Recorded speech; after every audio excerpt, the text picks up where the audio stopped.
druhej svetovej vojne nastali ťažké časy. Železnica ešte nikdy nebola taká dôležitá a stala sa hybnou silou pri obnove spustošenej krajiny.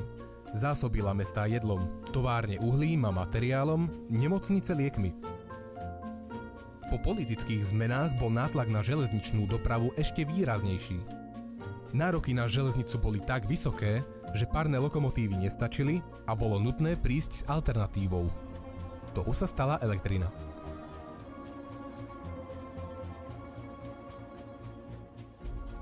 Očitým svedkom elektrifikácie bol aj inžinier Taraba, ktorý v tých časoch pracoval na železnici.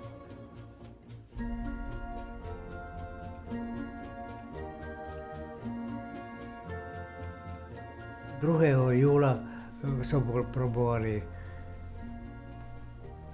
A hneď po skončení poslednej skúšky, jak som už spomínal, z radiotechniky doktora inžiniera Chrobáka, hneď som nastúpil k železnici a pracoval a železnica ma poslala na správu elektrizácie železníc do Ružomberka.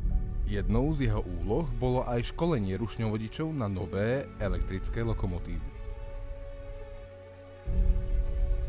Keď som nastúpil na železnicu,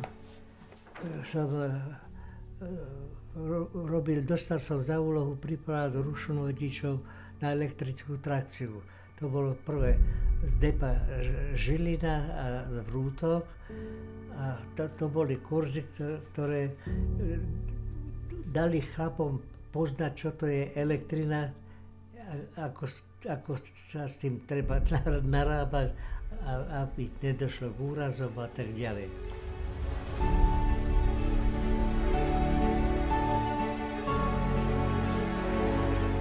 Neskôr začal externe spolupracovať aj s dopravnou priemyslovkou v Košiciach.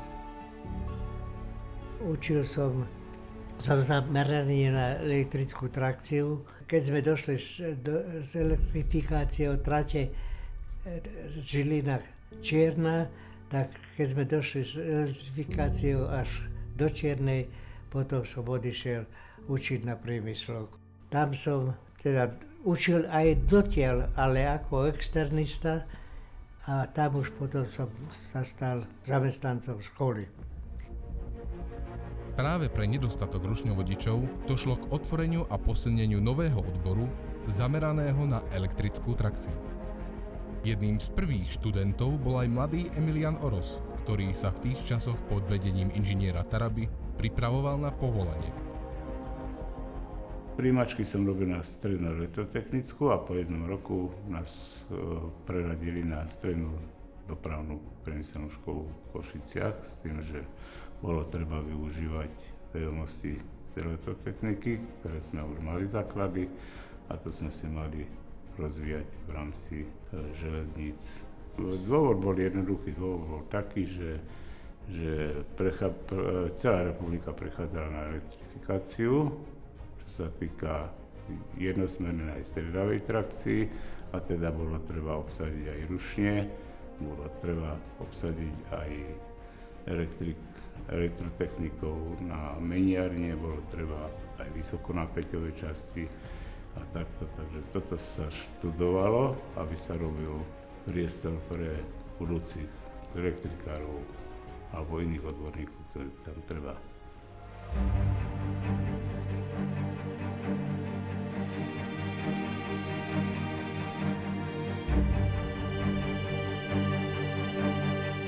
Po jeho nástupe na železnicu došlo k rozmachu nových elektrických rušňov rady 182 a 183, určených pre ťažkotonážne nákladné vlaky. Rada 182, alebo podľa zvuku húkačky nazývaná aj ako rakaňa, ho neminula. Celkom spoľahlivá výkonná mašinka, nerobila žiadne také extra problémy. Osobne páčila sa mi.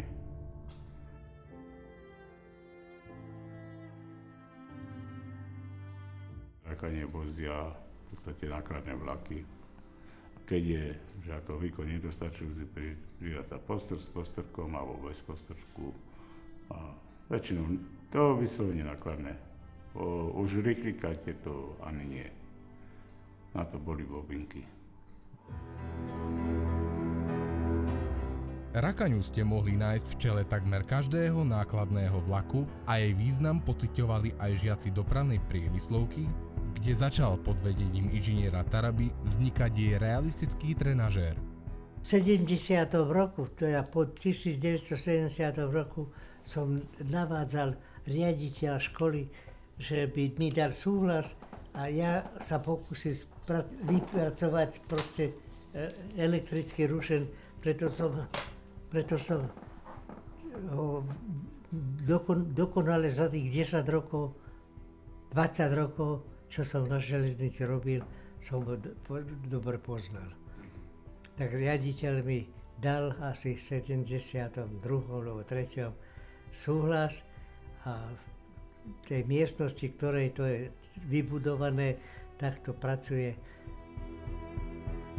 Ja som tú lokomotívu robil zo šrotového materiálu. Keď sme začali robiť ten rušen alebo tú lokomotívu v škole, tak museli sme upraviť aj učebnú osnovu.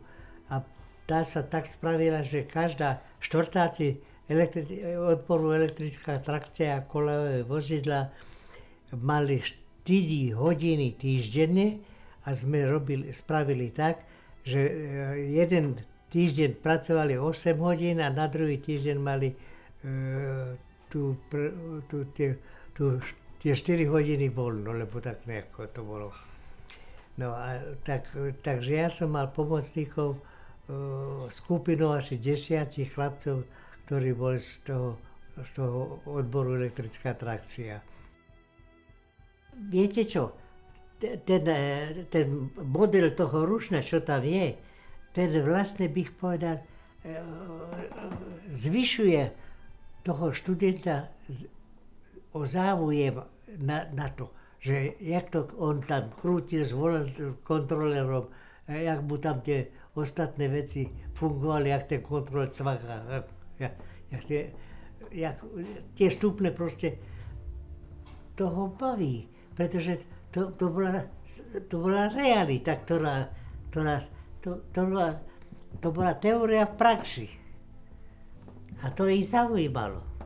Keby bola len teória, to je také suché, to je...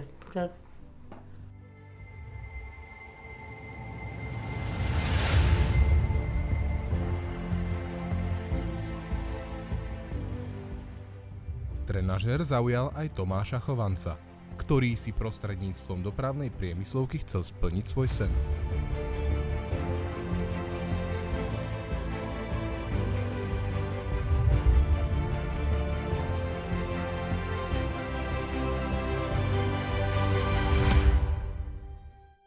Na dopravnú priemyslovku som sa teda dostal skrz môj záujem o prácu rušňovodiča a vlastne všetko bolo podriedené tomu. Rozhodol som sa, že chcem takúto školu, s ktorou budem mať najväčšie šance sa za toho rušňovodiča dostať. Preto som vlastne po 8. triede, po úspešnom ukončení základnej školy, ešte z 8. triedy, sa dostal tu a študoval som tu ďalšie 4 roky do 2002 roku, čiže my sme boli ten miléniový prechod takzvaný.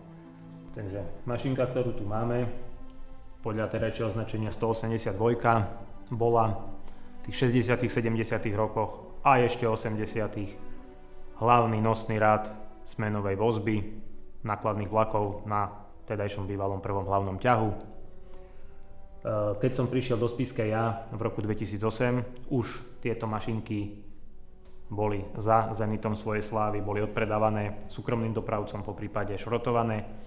Bola už iba jedna jediná v celom kargu, aj to dokonca preznačená na rad 183. Každopádne po technickej stránke to bola stále táto 182 a už vlastne na tú vozbu nákladných vlakov aj postrkovú službu sa používali predovšetkým dvojičky, 131 ako nosný rad a mladšie sestry týchto rakaň, šeskolákov 183. Je to nákladný rušeň pre vozbu nákladných vlakov, 6-napravový s usporiadaním C0 s čiarou, C0 s čiarou, maximálna rýchlosť 90 km za hodinu. Mašinka je pre jednosmernú napájaciu sústavu 3 kV, takže bola určená pre vozbu ťažkých nákladných vlakov na sklonovo náročných tratiach vtedajšieho prvého hlavného ťahu, ako som spomenul. Ide o tzv. Prvogeneračnú elektriku, alebo teda o rušeň prvej generácie Škoda, ktorý sa vyznačuje odporovou reguláciou výkonu trakčných motorov. Môžem povedať aj to, že mašinky si prešli množstvom rekonštrukcií. Ten pojazd bol u týchto mašín vždy problémový, nakoľko išlo o trojnapravé podvozky s pomerne veľkým rázvorom. Dochádzalo k veľkému alebo značnému opotrebovaniu koľajníc v oblúkoch, preto boli potom neskorým aj znižované rýchlosti, spadajú do skupiny prechodnosti 3. Riešilo sa to z prvoti v tej Spišskej Novej Vsi rôznym navaraním materiálu, teda na okolesník. Neskôr potom sa vlastne zaviedlo to mazanie okolesníkov, ktoré veľmi zlepšilo ich jazdné vlastnosti v oblúkoch a hlavne teda to opotrebenie ako okolesníkov, tak aj samotných koľajníc. Čo sa týka tohto samotného trenažera, viem, že miestnosť prešla pred pár rokmi nejakou generálnou opravou, to znamená, robili sa tu nejaké podlahy, muselo to byť všetko vyhádzané von a vtedy viem, že hrozilo, že tento trenažer skončí, ale za výdatnej pomoci alebo iniciatívy študentov Janka Tarbaja a Luba Naďa sa to dalo znova do poriadku. A okrem toho, že sa to poskladalo nazad, vidím, že to aj krásne zgenerálkovali, namaľovalo sa to, zberač, tento kontroler, riadiaci pult. Pribudli tu nejaké nové veci. Keď som to minule pozeral, pribudlo tu napríklad chladenie alebo teda ventilátorčeky trakčných motorov. Čiže v určitých veciach sa to ešte trošičku zveľadilo, ako to bolo predtým. Takže dojem z toho mám veľmi dobrý teraz. Otázka je, aby to mal ďalej kto udržiavať, aby to teda mohlo prežiť ako aj pre budúce generácie.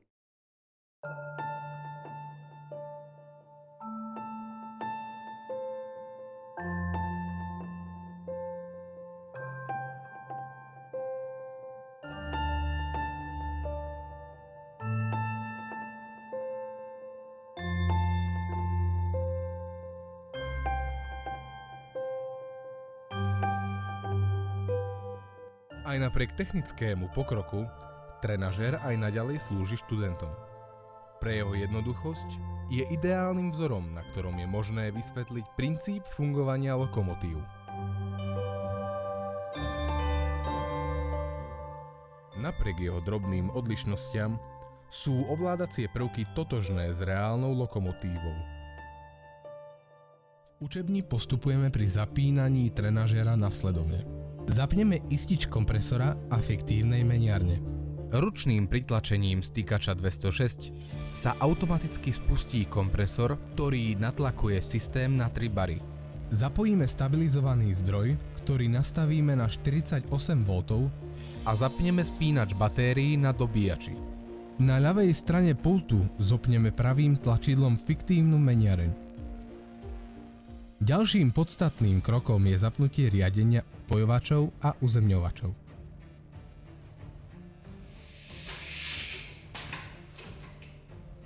Po vsunutí prenosnej páky a nastavení do polohy normál zvolíme smer jazdy vpred písmenom P.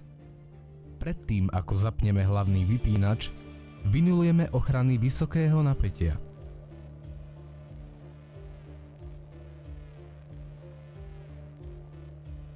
Aktivujeme zberač a kompresor.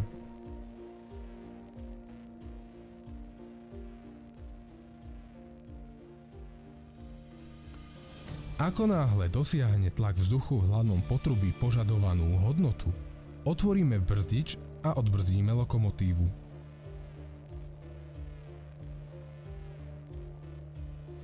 Lokomotíva je pripravená na jazdu.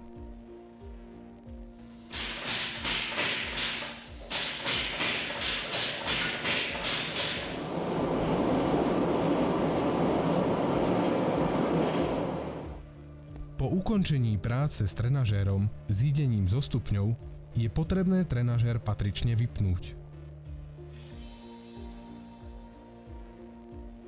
Začíname vypnutím ventilátorov a všetkých dôležitých spotrebičov.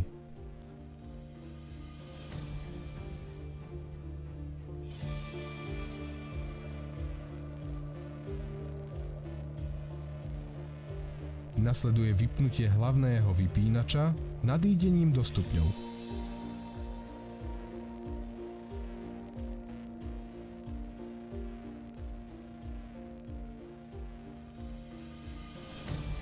Pokračujeme odpojením odpojovačov a uzemnením lokomotívy. Vyradíme smerový valec, zabrzdíme lokomotívu a vypneme riadenie. Na záver vypneme spínač batérií na dobíjači, zdroj a isiče.